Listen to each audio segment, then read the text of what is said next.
And congratulations, చాలా బాగుంది. Thank you sir, thank you. ఇంట్రెస్టింగ్గా ఎన్గ్రాసింగ్గా ఉంది. కాకపోతే ఏంటంటే ఇందాక మన శివకుమార్ గారు చెప్పినట్టుగా కూడా ఇది కంప్లీట్గా మేక్ షిఫ్ట్ అరేంజ్మెంట్ లాగా ఉంది, టోటలీ క్యారెక్టర్ జానర్ అంతా కూడా.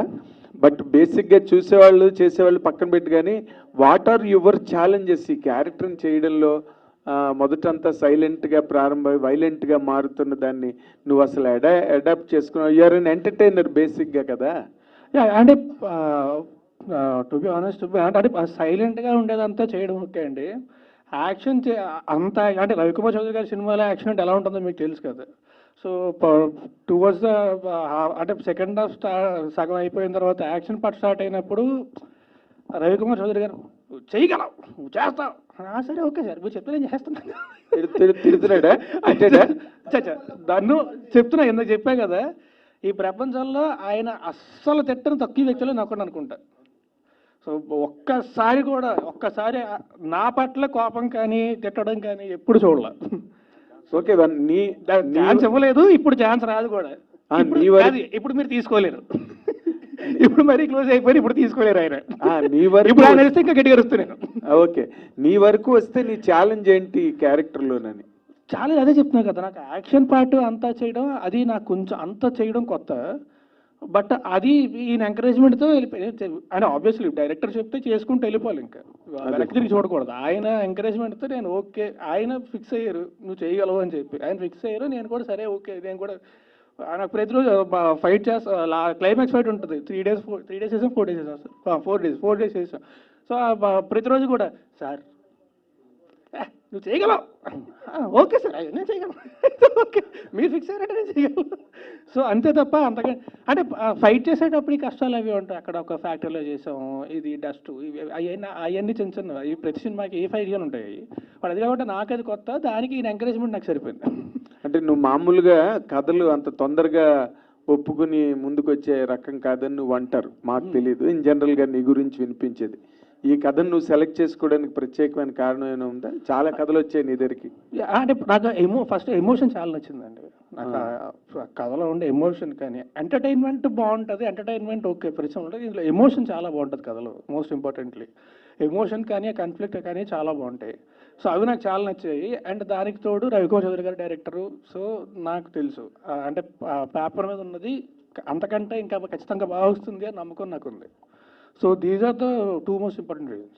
ఓకే ఓకే, డైరెక్టర్ గారు సార్, జనరల్గా ఈ ఫార్మేట్ చాలా సక్సెస్ఫుల్ ఫార్మేట్ అండి ఇది. 100% హీరో అండర్ డాగ్ నుంచి వైలెంట్గా మారడం అన్నది సక్సెస్ఫుల్ ఏ లాంగ్వేజ్లోనైనా.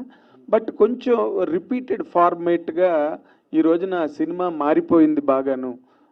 ఏదో అబౌవ్ ది లైఫ్ సినిమాలో కనిపిస్తే కానీ జనం అట్రాక్ట్ అవ్వట్లేదు అన్నది మనకి తెలుస్తున్న విషయం. ఇప్పుడు ఈ సినిమాకి సంబంధించినంత వరకు మీరు what is the special thing మీరు ప్రజెంట్ చేసింది, ఆడియన్స్ను హుక్ చేసేది ఏంటి ఆ పాయింట్ అండి? సార్ మీరందరూ 100% వాస్తవం అండి.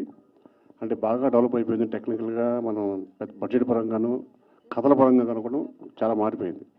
బట్ ఎంత మారినా, ఎన్ని జన్మలు ఎత్తినా, ఎన్ని తరాలు వచ్చినా అమ్మని అమ్మ అంటేనే నాకు హాయిగా ఉంటుంది. ఆ టైప్ ఆఫ్ సెంటిమెంట్ నమ్ముకున్నాను ఈ సినిమాలో నేను. It's a movie of bonding అండి. బాండింగ్ ఒక భార్య భర్తకు మధ్య ఉండే ఒక బంధం.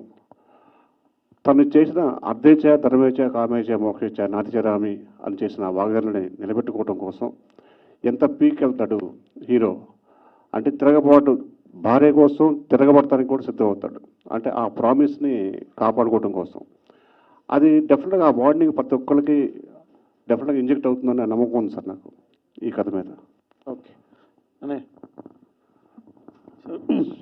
శక్తి, ఈ కథ అనుకున్నప్పుడు రాజు సార్ కానీ ఇంకేమన్నా ముందుగా అనుకున్నారా? లేదండి, యాక్చువల్లీ ఫస్ట్ కథ అనుకున్నాను. కథ అనుకున్న తర్వాత డిఎస్ రావు గారు తీసుకెళ్ళి శివకుమార్ గారిని పరిచయం చేశారు. శివకుమార్ గారు రాజుతో అయితే బాగుంటుంది అని ఆయన సజెస్ట్ చేశారు. ఇమ్మీడియట్గా రాజు సింగిల్ సిట్టింగ్ అని ఒప్పుకున్నాడు. అంటే ఇప్పుడు ఆయన సాఫ్ట్ క్యారెక్టర్లు చేశారు. అవును, ఆయన ఏ కోణం చూసి మీరు మాస్ యాంగిల్ తీసుకున్నారు? మీరు కుమార్ 21 ఎపిసోడ్ ఉండి చాలా మెచ్యూర్డ్ పర్ఫార్మెన్స్ ఉంటుంది దాంట్లో, చాలా మెచ్యూర్డ్ ఉంటుంది. అంటే ఉయ్యాల జంపాలకి సినిమా చూపిస్తామా వాటికి కంటే ఒక వేరే లెవెల్లో ఉంటుంది కుమార్ 21F. ఆ బ్యాలెన్స్గా చేసిన ఆ క్యారెక్టరైజేషన్ నాకు నచ్చింది. ఈ కథ కూడా అలాగే బాగుంటుంది కాబట్టి అలా చేశాడు తను. వినాయకరావు గారు. రవికుమార్ గారు, సార్. గ్యాప్ తర్వాత మళ్ళీ ఒక పవర్ఫుల్ ఫిల్మ్తో వస్తున్నందుకు ముందుగా అభినందనలు. Thank you sir. ఈ స్టేజ్ మీద మేము ఒకటి ఎక్స్పెక్ట్ చేసామండి సార్. అది మీరు డిసప్పాయింట్ చేశారు. కారణం ఏంటో తెలుసుకో. అమ్మాయి రాలేదు. మీరు ఎక్స్పెక్ట్ చేస్తారని భయంతో ప్రొడ్యూసర్ గారు పిలవలేదేమో. ఈయనకు భయపడే రాలే ఆ అమ్మాయి. ఆవిడ రాలేదా, మీరు పిలవలేదా? శివకుమార్ గారు నమస్తే అండి. సార్. రవికుమార్ చౌదరిని డీల్ చేయడం చాలా కష్టం అంటుంటారండి బయట ఇండస్ట్రీలో టాకు. మీరు ఎలా దాన్ని కంట్రోల్ చేసి సినిమా ఫినిష్ చేయగలిగారు చెప్తారా? అది కరెక్టేనండి, మీరు చెప్పింది 100% కరెక్టే, అది జగమెరిగిన సత్యం. కాకపోతే ఏంటంటే ఇవన్నీ దృష్టిలో పెట్టుకొని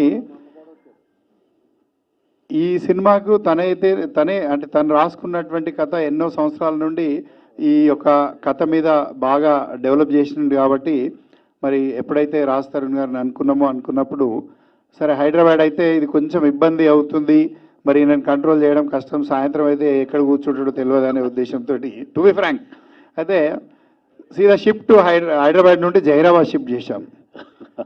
అక్కడ ఏంటంటే ఈయన ఇంట్లో రూమ్లోకి వెళ్ళే ముందు సీసీ కెమెరా ఉంటుంది, బయటకు వచ్చే ముందు కూడా సీసీ కెమెరా ఉంటుందండి. అక్కడ అందులో దోమ దూరినా సీసీ కెమెరాలో కనబడుతుంది కాబట్టి ఆ విధంగా కొంచెం కంట్రోలింగ్ అన్నీ చేసుకుంటూ చేయడం జరిగింది. బట్ తను కూడా డెడికేషన్గా అంటే ఈ సినిమా చేసే ముందే మేము ఒక ఒప్పందంతో చేయడం జరిగింది. ఆ ఒప్పందంలో భాగంగా ఏంటంటే పూర్తిగా ఈ సినిమా అయిపోయేంత వరకు కొన్ని రెస్ట్రిక్షన్ తోటి మనం చేసుకోవాలి. ఎందుకంటే తనకు కూడా ఒక మంచి రీలైఫ్ కావాల్సినటువంటి అవసరం.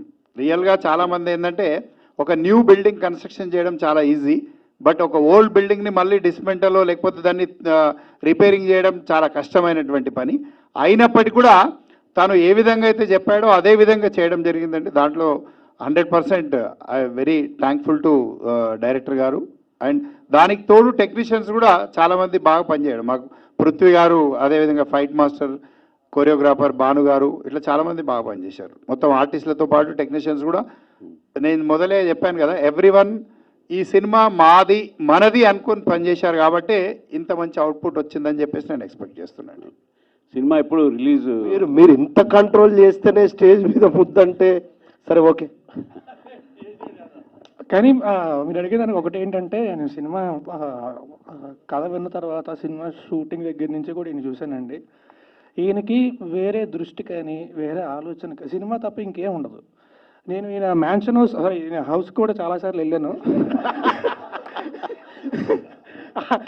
అక్కడ కూడా ఒక బోర్డు ఉంటుంది, బోర్డు మీద క్యారెక్టర్లో కథ ఇవే ఉంటాయి తప్ప ఇంకేం ఉండవు. సో ఈ సినిమా తప్ప వేరే దృష్టి కానీ వేరే ఉద్దేశం కానీ ఏం తెలియదు దీనికి. సో ప్రతి క్షణం కూడా సినిమా గురించి ఆలోచించి సినిమా గురించి పనిచేశారు.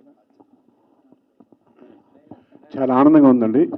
32 సంవత్సరాల చరిత్రలో ఇంతసేపు ఇన్ని గంటలు కూర్చొని ఇంత హ్యాపీగా ఇంత ఫంక్షన్ ఎప్పుడు చూడలేదు. మరొకసారి మీడియా మిత్రులందరికీ మనసా వచ్చాక నమస్కారం చెప్తానండి. రవికుమార్ చౌదరి గారు సార్. ఇక్కడండి. సార్. యాక్చువల్గా మీరు శివకుమార్ గారి దగ్గరికి వెళ్ళిన తర్వాత రాజ్ తరుణ్ గారిని చెప్పారన్నారు. ఇంతకుముందు మీరు గోపీచంద్ ఇలా బాలకృష్ణ గారు ఇలా పవర్ఫుల్ అంటే పెద్ద పెద్ద వాళ్ళతో పవర్ఫుల్ క్యారెక్టర్స్ చేశారు కదా. అవునండి. అంటే ఈ సినిమాలో క్యారెక్టర్ ప్రకారం రాజ్ తరుణ్ చూస్ చేసుకున్నారా, లేదంటే ప్రొడ్యూసర్ గారు సజెస్ట్ చేశారని చెప్పి రాజ్ తరుణ్ గారిని తీసుకోవడం జరిగింది? లేదండి, 100% కథకి యాప్గా ఉంటుందని సెలెక్ట్ చేసుకోవడం జరిగింది. అంటే ఎవరు బాగుంటారు అంటే రకరకాల పేర్లు అనుకుంటున్నప్పుడు నేను మైండ్లో ఉంది, నాకు రాజధాని గుర్తు రాలేదు. నాకు ఇమ్మీడియట్గా శివకుమార్ గారు రాజధాని బాగుంటారు అని చెప్పాడు. ఆ విధంగా సెలెక్ట్ చేసుకోవడం అంటే క్యారెక్టర్కి సంబంధించి కరెక్ట్గా ఉంటాడని సెలెక్ట్ చేసుకున్నాం. అంటే కొంచెం లీన్గా వీక్గా కనపడే హీరో తర్వాత తిరగబడ్డం అనేది. అవునండి. రాజ్ తరుణ్ గారు అండి, మీరు ఉయ్యాల జంపాల అలా అంటే హ్యాట్రిక్ హీరో అనిపించుకున్నారు. దాని తర్వాత రకరకాల ప్రయోగాలు చేస్తూ వచ్చారు. దాంట్లో కొంతవరకు సక్సెస్ అయినాయి, కొన్ని అయితే సక్సెస్ కాలేదు. మరి ఇది ఒక ప్రయోగం అనుకోవచ్చా, లేదంటే పక్కా ఫార్ములా సినిమా కదా, దీన్ని అంటే యాక్సెప్ట్ చేయడానికి రీజన్ ఏంటి పర్టికులర్? నాకు చెప్పాను కదండి, నాకు ఒకటే ఎమోషన్ చాలా నచ్చిందండి సినిమాలోని. I love the emotion. And మీకు రవికుమార్ చౌదరి గారి సినిమాలు మీరు అంతకుముందు చూశారు కూడా. సో ఆయన ఇందులో దిట్ట. I know he can deliver it. ఆ స్క్రిప్ట్ ఆయన డెలివర్ చేయగలరని నాకు తెలుసు. అండ్ ఇందాక మీరు అడిగినట్టు మనకి ఇప్పుడు అన్నీ కొత్తగా వస్తున్నాయి కదా, ఇది మళ్ళీ రొటీన్ అవుద్దా, maybe this will be breath of fresh air. మనకి అప్పుడు ఏంటంటే సడన్గా ఏదన్నా వచ్చినప్పుడు అరే ఇదేదో చాలా కొత్తగా ఉంది, ఏదో భలే ఉంది అనుకుంటాం. ఇప్పుడు అన్ని కొత్తగా వస్తాయి. Maybe this will be breath of fresh air నా. So I hope it will be. అయితే ఇంతకుముందు మీరు మామూలుగా విలన్స్తో ఫైట్ చేయడం అనేది జనరలే, బట్ ఇక్కడ లేడీ విలన్తో ఫైట్ చేశారు, ఎలా అనిపించింది ఎక్స్పీరియన్స్? యాక్చువల్లీ లేడీ విలన్తో ఫైట్ చేయాలండి. అదే విలన్ అన్నారు కదా. విలన్ కొడితే లేడీ విలన్ భయపడిపోద్ది. ఫైట్ కానివ్వాలి బేసిక్గా. మా డైరెక్టర్ గారికి లేడీ విలన్స్ ముద్దు పెట్టుకోవడం తప్ప కొట్టడం ఇష్టం ఉండదు. అడిగి సీరియస్ మొత్తం డైరెక్టర్ గారిని కార్నర్ చేసినట్టున్నారు. లేదండి, fact, it's a known fact, it's everywhere. Proof కావాలండి మీ దగ్గర ఉంది. రాజతరుణ్ గారు, నాగార్జున గారితో నాసాంబరంగా చేశారు. అందులో నాగార్జున గారు కత్తి పట్టుకొని ఇది చేశారు అందరినీ. ఇందులో మీరు కత్తి పట్టుకున్నారు, ఆయన నుంచి ఏమైనా నేర్చుకున్నారు ఈ సినిమాకి? లేదండి, ఇది యాక్చువల్లీ ఆ షూటింగ్ అయితే దానికంటే ముందే అయిందండి. అదంతా నేర్చుకున్నది మా డైరెక్టర్ గారి దగ్గర నుంచి. ఓకే, ఆయన పక్క వాళ్ళ అరవడం చూసి నేను కూడా ఓకే గట్టిగా ఎలా చెప్పాలన్నమాట. చాలా నేర్చుకున్నాను అనమాట. అదే ఫస్ట్ టైం యాక్షన్ సీన్స్ చేస్తున్నారు కదా, ఎలా అనిపించింది? యాక్చువల్లీ నేను నిజంగా ఎంజాయ్ చేశానండి. అంటే అంటే ఫైట్ సీన్స్ అయితే ఇంతకుముందు చాలా సినిమాలు చేశాను, కానీ ఇంత ఇంటెన్స్ యాక్షన్ ఇంతకుముందు ఎప్పుడు చేయలేదు. నేను నిజంగా చాలా ఎంజాయ్ చేశాను. పృథ్వీ ఫైట్ మాస్టర్, తను కూడా అంటే ప్రతిదీ కూడా చాలా కేర్ తీసుకొని చాలా ప్రాపర్గా డిజైన్ చేసి చేస్తాడు. ఇంతకు ముందు కూడా ఐ వర్క్డ్ విత్. సో నేను నిజంగా చాలా ఎంజాయ్ చేశాను ఫైట్ సీన్ అంతా కూడా. ఒకటే ఏంటంటే అదైతే ఒక కార్నర్ తుక్కు ఉంటుంది కదా, అదంతా ఎగురుతూ ఉంటుంది. షుగర్ ఫ్యాక్టరీలు చేసాం, వాసన ఒకటి, ఐదు ఒకటి, ఆ వేడి ఒకటి, ఇవి తప్ప చెరుకు ఇవి ఉంటాయి కదా, పొర కింతంత ఫ్యాన్లు పెట్టి ఇవి పెట్టి ఎగురుతూ ఉంటే కంట్లో పడి ఇది పడి అది కొంచెం తప్ప, otherwise I really enjoyed the entire action sequence. Okay అండి, విషయాలు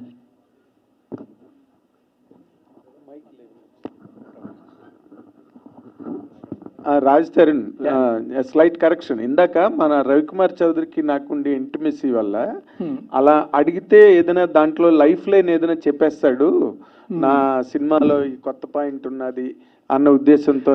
అంటే రెగ్యులర్ ఫార్మేట్స్ ఆడవని కానీ లేకపోతే ఆడియన్స్ కాదండి, సాయంత్రం అవుతుంది కదా, ఆన్సర్స్ అన్ని షార్ట్ అయిపోతాయి.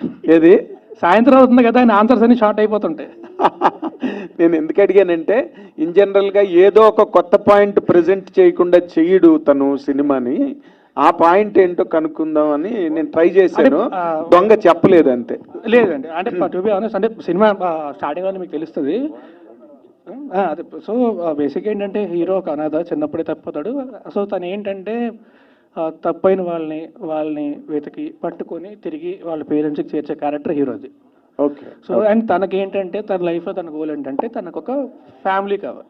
Family in the sense family కూడా కాదు, అంటే ఒక ఫ్యామిలీలోకి పెళ్లి చేసుకోవడం, అయితే అవలోకలు పెళ్లి చేసుకొని ఫ్యామిలీ తయారు చేసుకోవడం, అది తన గోల్. సో తన క్యారెక్టర్ అదనమాట. సో ఎమోషనలీ చాలా తర్వాత కాన్ఫ్లిక్ట్ వస్తుంది, అదంతా చెప్తే ఇంకా అదే సినిమా ఎక్కడ అయిపోద్ది. బట్ బేసిక్గా పాయింట్ అది స్టార్టింగ్లోనే. సో క్యారెక్టర్ ఎమోషన్ అది చాలా స్ట్రాంగ్గా ఉంటుంది. ఆ తర్వాత దీనివల్ల దీంతో పాటు వచ్చే కాన్ఫ్లిక్ట్ కానీ అది చాలా స్ట్రాంగ్గా ఉంటుంది. So this is what I actually loved in the script.